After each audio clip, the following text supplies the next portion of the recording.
40 big, fat, juicy bowl games and a championship tilt to boot, all starting with 5 big bowl games on December 19th. Hey, everybody, I'm Scott. He's Bryan. Welcome to WagerTalk.com.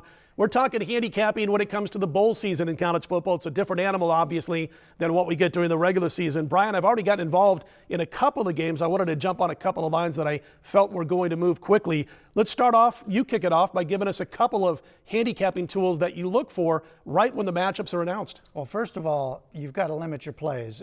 You mentioned 40 games. Just because there's 40 on TV doesn't mean you have to bet all 40. You're betting into an 11-10 line anyway, so you're at a disadvantage as it starts. The first thing I like to do is look at strength of schedule. And if I can find a strength of schedule team that's an underdog, they got the better strength of schedule, they played the tougher teams, and they're an underdog, I circle that team. That's one of the games I want to take a look at. Another thing I want to look at is, a lot of people say, well, this team started the year really good and they faded. Well, we've got, in many of these instances, we've got 3-4 weeks away from what they played before. So everybody sees all this momentum. And we see this all the time. When a team is on a winning streak, they get the bye in the NFL, they come back, they're not the same team. So just because a team is either faded or looked good lately does not mean that's going to carry over 3-4 weeks from now. A couple other things I take a look at is I want to see, I don't care how the teams have done in the bowls, I want to know how the coaches have done in the bowls, and how have they done it as a dog, how have they done it as a big favorite, that kind of thing. And obviously you want to see, and this is the hardest thing, well, you want to go back and check the teams. Who wants to be there? Are they disappointed by being in this bowl? For example, Akron's playing out in Boise. I believe it is in Boise. Now, most people don't want to play in Boise. I think it's December 22nd. But Akron's used to playing in Detroit, in that general area. This is actually something Akron is looking forward to get out of town, as opposed to Utah State, who plays there every second year. By the way, that's one of the early plays I jumped on, were the Akron Zips. Yeah. I'm glad you brought them up. One of the first things that I do, well, I jump and I want to see if there's any team that's playing a virtual home game.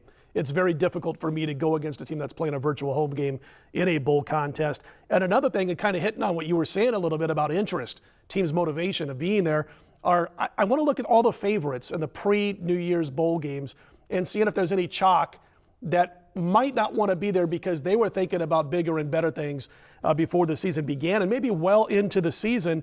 And a couple of teams that I mentioned, and I'm not sure I'm going to be against them, but I'm talking about, for instance, UCLA. Are they really going to be pumped to play in the Farmers Bowl on a Tuesday afternoon pre-New Year's against a 5-7 opponent? I know the Big Red Inn is still out there, but they haven't been traditionally Nebraska-style football since the late 90s, early 2000s. The kids now playing for UCLA don't remember those days. That's something I look at. They're laying a touchdown or more. I look at the Baylor Bears. Are they really interested as a favorite to be where they are right now after what happened during the season? So I'm looking at chalk that had a lot bigger plans 2/3, maybe 3/4 through the season. It used to be you played the dogs early, you played the favorites late. The reason being, the early games were a crapshoot. There were a lot of teams that probably didn't deserve to go to a bowl, and you were able to get the points, and a lot of times you were able to play them on the money line, which is great.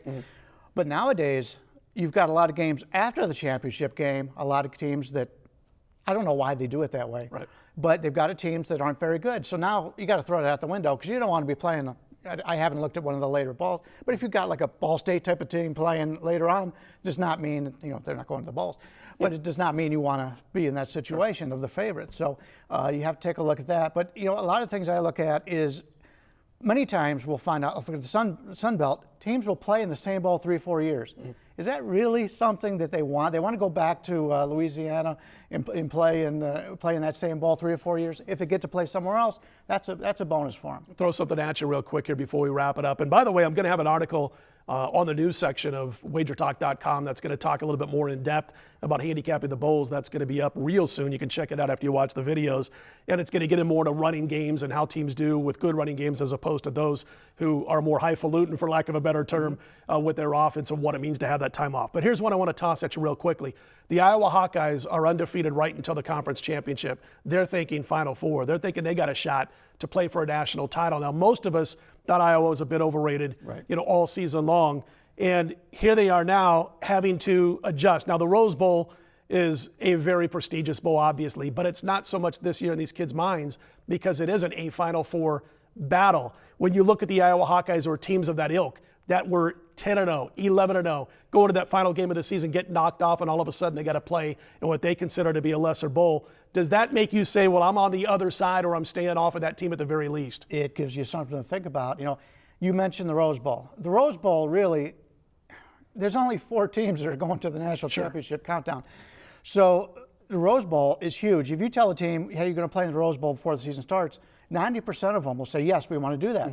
I'm more worried about Ohio State, who not only isn't playing in the national championship after winning it last year, and then they're not playing in the Rose Bowl. And now they got to go back to the same play. I believe it was the same Fiesta Bowl where they won the national championship last year, and now they're playing Notre Dame. I got to worry about the Ohio State there. Good stuff from Bryan Leonard, and don't forget to check out the bowl packages from everybody at WagerTalk.com leading up to December 19th, and also go to the news section, check it out. By the way, Alabama at the Westgate and at CGT were 14 and 14.5 point possible or projected favorites if they would have matched up with the Iowa Hawkeyes. That's the difference between what the bettors think and the lines makers think, as opposed to what the mass media east of the Mississippi had to think about the Iowa Hawkeyes. He's Bryan, I'm Scott. More to come, and don't forget, check out Marco and Mike today, coming up later on WagerTalk.com.